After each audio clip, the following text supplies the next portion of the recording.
कोलकाता में साल 1990 में भी 2024 जैसा ही रेप और मर्डर हुआ था। कलकत्ता में 9 अगस्त 2024 की रात हुए बलात्कार और हत्या के विरोध में देश भर में एक उबाल है।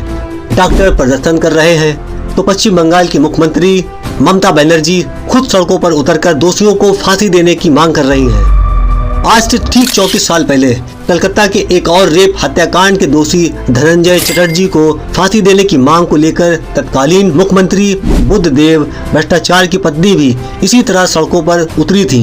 कलकत्ता में यह रेप और मर्डर कांड 1990 में हुआ था, जिसके दोषी धनंजय चटर्जी को राष्ट्रपति से माफी भी नहीं मिली थी। आज इन प्रदर्शनों को देखते हुए 2012 के दिल्ली निर्भया कांड के बाद जनाक्रोश की याद आना भी लाजमी है। आम लोगों का गुस्सा और राजनीतिक दलों की सियासत तकरीबन एक समान है। जरा सोचिए कि साल 1990 से लेकर 2024 तक पिछले 34 सालों में हम वैज्ञानिक तकनीक से लेकर आर्थिक और शैक्षिक स्तर तक कितने विकसित हो चुके हैं। मंगलयान को भी मंगल की कक्षा में सफलतापूर्वक स्थापित कर दिया, लेकिन दरिंदों की सोच में कोई बदलाव नहीं आया। वह अब भी जानवर बने रहना चाहते हैं। उनके माइंडसेट का विकास नहीं हुआ। शायद इनको दरिंदे इसलिए कहा जाता है। इतने सालों में एक पीढ़ी बुजुर्ग हो जाती है, दूसरी पीढ़ी जवान हो जाती है, तो तीसरी पीढ़ी सामने आ चुकी होती है। लेकिन सवाल अहम हो जाता है, इस हालात के आखिर जिम्मेदार कौन है? आज हम कलकत्ता रेप मर्डर कांड के खिलाफ वैसे ही इनकलाब जिंदाबाद की मुनादी कर रहे हैं, उग्र प्रदर्शन कर रहे हैं, कैंडल मसाले जलाकर बहस कर रहे हैं, जैसे 2012 में।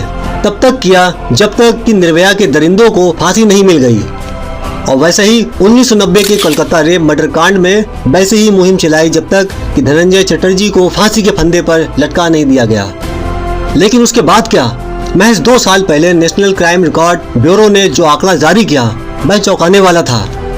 NCRB के मुताबिक भारत में हर दिन औसतन 86 बलात्कार के मामले दर्ज होते हैं और हर घंटे 49 केस महिलाओं पर किए गए अन्य अपराध के हैं। आखिर ये आंकड़े क्या दर्शाते हैं? आंदोलन, आक्रोश, आरोप प्रत्यारोप की राजनीति, पक्ष विपक्ष का हल्ला बोल और कानून में बदलाव का क्या नतीजा निकला?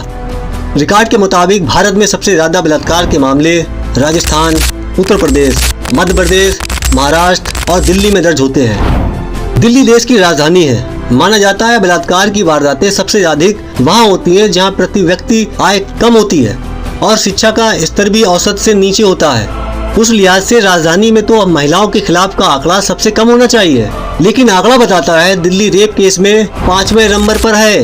राजधानी में रोजाना 5 से 6 रेप केस दर्ज होते हैं। साल 2012 के दिल्ली निर्भया गैंग रेप और मर्डर कांड के बाद 2013 में केंद्र सरकार ने वर्मा आयोग की सिफारिश पर कानून में बड़े बदलाव किए। छेड़छाड़ और बलात्कार की परिभाषा बदली गई। यौन अपराध का दायरा बढ़ाया गया ताकि सोसाइटी में महिला सम्मान के प्रति जागरूकता बढ़े। दोषी को सख्त से सख्त सजा देने की सिफारिश की गई ताकि अपराधियों में भय हो। निर्भया कांड के दोषियों को लंबी सुनवाई के बाद फांसी भी हुई, लेकिन हालात नहीं बदले। चौंकाने वाली बात यह है कि high profile Nirbhaya gang rape case के दौरान भी दिल्ली NCR में बलात्कार के केस रजिस्टर्ड होते रहे। इससे बड़ी विडंबना और क्या होगी? नेशनल क्राइम रिकॉर्ड का आंकड़ा चौंकाने वाला है। दिल्ली में जिस साल निर्भया कांड हुआ उस साल देश में 24,923 बलात्कार के केस दर्ज हुए थे। इसके बाद 2013 में यह आंकड़ा बढ़ गया जो कि 33,707 तक पहुंच गया। इसके बाद साल दर साल रेप का आंकड़ा बढ़ता ही गया। 2014 में 36,735, 2015 में 34,651 और 2016 में 38,946। साल 2016 का ये आंकड़ा अब तक का सबसे ज्यादा है, लेकिन इसके बाद भी बलात्कार की संख्या घटी नहीं। साल 2021 में देश में 31,677 तो 2022 में 31,516 रेप केस दर्ज किए गए। मौजूदा दौर की तरह ही 1990 के हेतल पारेख बलात्कार और हत्या मामले में भी खूब हंगामा मचा था। तब पश्चिम बंगाल में बुद्धदेव भट्टाचार्य की सरकार थी। उनकी पत्नी ने भी हेतल के दोषी को फांसी देने की मुहिम चलाई थी।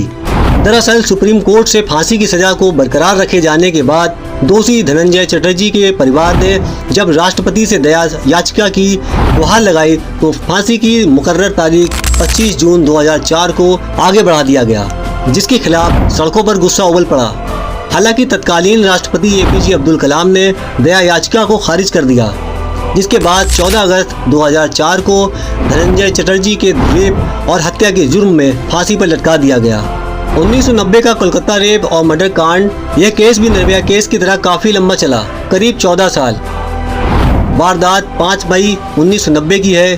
धनंजय चटर्जी कोलकाता में भवानीपुर के जिले अपार्टमेंट में गार्ड की ड्यूटी करता था। उसी अपार्टमेंट में पीड़ित पारेख परिवार सन 1987 में रहने आया था। उस दिन नाबालिग हेतल पारेख सुबह सुबह परीक्षा देने निकली थी। परीक्षा देकर जब घर लौटी तो कुछ घंटे के बाद उसकी मां ने पाया कि उसके साथ बड़ी वारदात हुई है। हेतल को डॉक्टर के पास ले जाया गया, लेकिन डॉक्टर ने उसे मृत घोषित कर दिया। जांच पड़ताल पूछताछ में गार्ड धनंजय चटर्जी का नाम सामने आया और फिर उसकी गिरफ्तारी हुई।